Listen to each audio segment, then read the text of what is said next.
कहानी शुरू होती है और हम सारा और अली को देखते हैं जो दोनों एक स्वीट कपल हैं और इनकी नई नई शादी होने वाली है। और आज ये सारा के घर पर जा रहे हैं क्योंकि सारा का जो फादर है काफ़ी समय से बीमार है। लेकिन जब ये आगे गए अचानक इनकी गाड़ी किसी चीज़ से टकरा गई। जैसे ही दोनों बाहर निकले तो अली ने देखा कि गाड़ी बिल्कुल ठीक है, लेकिन सारा पीछे जाती है और अचानक फिसल कर गिर जाती है। जब अली उसके पास गया तो दोनों ने देखा कि यहाँ पर एक बर्फ़ का टुकड़ा पड़ा है, लेकिन इस सुनसान रेगिस्तान इलाके में बर्फ़ का टुकड़ा आया तो आया कैसे। लेकिन दोनों ने इस बात को इग्नोर किया और गाड़ी में बैठकर फिर से आगे बढ़ने लगे। लेकिन कुछ समय बाद एक काले रंग की गाड़ी इनका पीछा करने लगी। दोनों ने उस गाड़ी को साइड देने की कोशिश की, लेकिन गाड़ी आगे नहीं जा रही थी। लेकिन तभी इन्होंने आगे जाकर एक होटल को देखा। होटल को देखकर इन्होंने गाड़ी होटल की तरफ घुमाकर रोक ली और गाड़ी भी वहां से चली गई। लेकिन इसके बाद जब वो लोग अंदर गए तो उन्होंने देखा कि होटल में कोई भी नहीं था। वहाँ पर सिर्फ एक बूढ़ा कपल बैठा था। दोनों को काफ़ी अजीब सा लगा। दोनों अब एक वेटर को खाने का ऑर्डर देते हैं। तभी एक मैनेजर उस बूढ़े कपल को बार बार जाने के लिए कह रहा था और ये बात सारा नोटिस कर रही थी। इसी के बीच दोनों का ऑर्डर भी आ गया। दोनों खाना खाने लगे।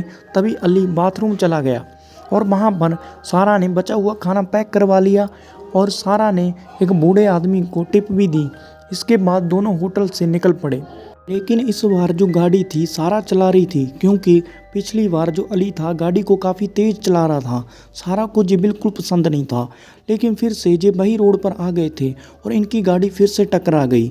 वहीं दूसरी ओर हम देखते हैं कि वहाँ पर मैनेजर को दो वेटर कह रहे हैं कि सारा और अली बहुत अच्छे हैं और हमें इस बार इस काम को अंजाम नहीं देना चाहिए। लेकिन मैनेजर कहता है कि उसके हाथ में कुछ भी नहीं है, ये तो बस जैसे चल रहा है वैसे ही चलेगा। वहाँ एक लड़की भी बैठी थी जो कि कह रही थी कि जे मैं काम बार बार करके थक चुकी हूँ। और वहीं सारा और अली के साथ वही सब कुछ दोबारा से दोहराया जा रहा था, जिस कारण वो काफ़ी परेशान थे। ऐसा लग रहा था मानो ये दोनों किसी टाइम लूप में फंस गए हों।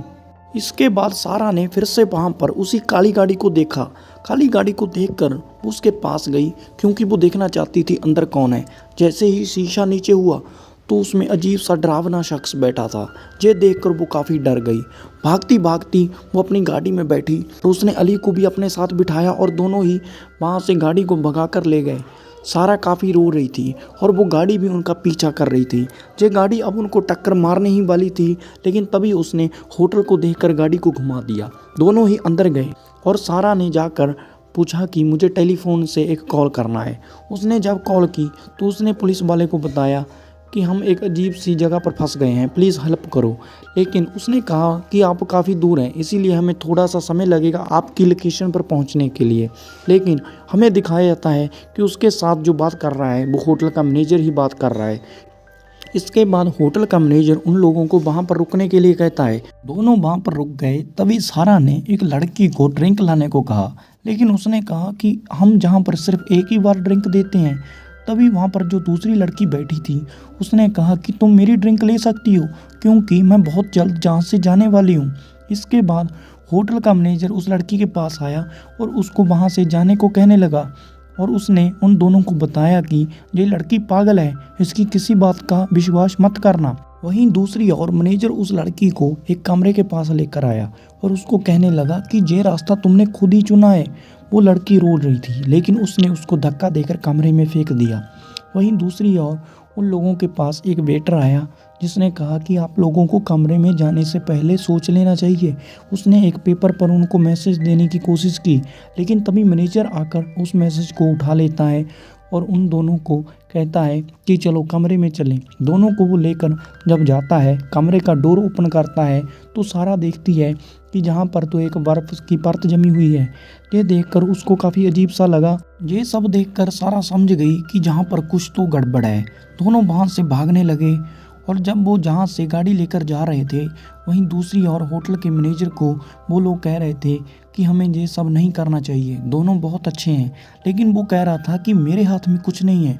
वहीं पर जब वो दोनों आगे बढ़ रहे थे दोनों ने फैसला किया कि अब हम इस गाड़ी से नहीं जाएंगे, पैदल यात्रा करेंगे। दोनों ही पैदल तुरकर वहाँ से जाने का ट्राई करते हैं। आगे जाकर इनको इनकी ही गाड़ी एक्सीडेंट की हालत में मिलती है। जब ये दोनों गाड़ी के अंदर देखते हैं, दोनों के पैरों के नीचे से ज़मीन निकल जाती है। दोनों बहुत घबरा जाते हैं और घबराते घबराते भागने लगते हैं। भागते भागते फिर से अपनी ही गाड़ी के पास आ जाते हैं और गाड़ी में बैठकर दोबारा से चलने लगते हैं। जब ये आगे जाते हैं, फिर से वही होटल इनको मिलता है और वही गाड़ी। ये होटल में दोबारा से जाते हैं और सारा होटल के मैनेजर से इस सब के बारे में पूछती है। वो बताता है कि ये जो होटल है 2 दुनियाओं के बीच का रास्ता है, और उसने उन लोगों को ये भी बताया कि तुम लोग असल दुनिया में मर चुके हो। और ये सुनकर सारा शौक हो जाती है और वो मैनेजर बताता है कि तुम बहुत ज़्यादा ट्राई कर रही हो अपने आप को बचाने का, लेकिन अब तुम्हें इस ट्राई को छोड़कर मर जाना चाहिए। लेकिन सारा के पास जीने की वजह थी, जिस कारण वो कहती है कि ऐसा नहीं हो सकता कि हम में से कोई एक ज़िंदा बचे। तो वो कहता है कि हाँ, ऐसा तो हो सकता है, जिस कारण वो अब अपने पति को यानी कि अली को मारने का फैसला करती है, क्योंकि अब वो बहुत जल्द प्रेग्नेंट होकर माँ बनने वाली थी। इसीलिए वो अपने पति के पास जाकर ये सब कुछ उसके साथ डिस्कस करती है और अब वो उसको उसी कमरे में फेंक देते हैं जिस कमरे में उसकी मृत्यु हो जाती है। और हम देखते हैं कि असल दुनिया में सारा दोबारा से ज़िंदा हो गई थी।